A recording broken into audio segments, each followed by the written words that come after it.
Un homme rencontre une fille de la campagne avec son enfant dans un avion. Au moment où il a vu Jenny, une idée surprenante lui vient à l'esprit. Pour échapper au mariage de sa famille, il demande à Jenny de devenir sa femme. Jenny est tentée par l'offre de l'homme. Et quand elle hésite à dire oui,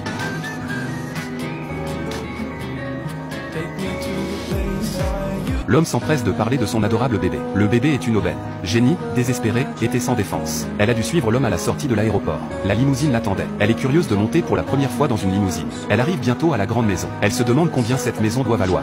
Combien de lait en poudre devons-nous acheter pour le bébé? L'homme entre dans la maison pour s'expliquer d'abord avec sa famille. À sa grande surprise, la famille avait déjà préparé une cérémonie de bienvenue. La famille a accueilli Debbie à bras ouverts. Jenny se demande si ces citadins sont doués pour les jeux. À ce moment-là, un homme aux longues jambes d'1,80 m s'est approché de Debbie. C'était une femme avec de longues jambes qui ne pouvait être séparée de son cou. C'était Oli Jing, la fiancée de De Biao. Elle se dirigea vers De Biao d'un pas méconnaissable. Elle a accueilli De Biao chez elle. Voyant cela, sa mère a dit: tu es revenu juste à temps pour que ton mariage soit consommé. Le beau-père a également dit: tu n'auras pas de raison de t'excuser cette fois-ci, n'est-ce pas? À ce moment-là, Jenny était trop gênée pour interrompre leur conversation. Tout le monde était confus. D'où vient cette fille? Jenny ne s'en souciait pas. Elle a trouvé une table et y a posé le bébé. Elle a passé la vidéo qu'elle aimait sur son téléphone. Elle l'a tendu au père de Debbie, confus. Elle explique comment changer une couche. Les mains en l'air. Il demande à la mère de Debbie de l'aider à changer la couche. La mère tremble de tous ses membres. Après avoir changé la couche, elle la prend et demande à Debbie où se trouvent les toilettes.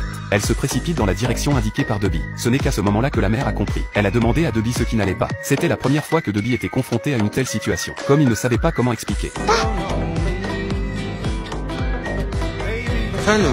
Maman s'est évanouie en entendant cela. Après, elle n'a pas pu l'accepter. Son fils était parti et lui avait ramené un si gros petit-fils. Le père lui a dit de se calmer. Que pouvait-elle faire d'autre après ce qui s'était passé? Maman a crié sur Debbie. Quand elle est sortie, elle a crié sur Jenny. Elle n'acceptait pas que sa belle-fille et son petit-fils sortent de nulle part. Puis la majestueuse grand-mère est sortie. Elle demande qui est la fille. Jenny la salue poliment. Le son de la voix d'une grand-mère la rebute. Jenny la regarde sans crainte. La grand-mère regarde Jenny avec curiosité. Debbie s'approche d'elle et lui dit: voici ton petit-fils et ta petite-fille. La grand-mère n'a rien dit. Elle a regardé Jenny longuement et attentivement. Elle est partie tout de suite.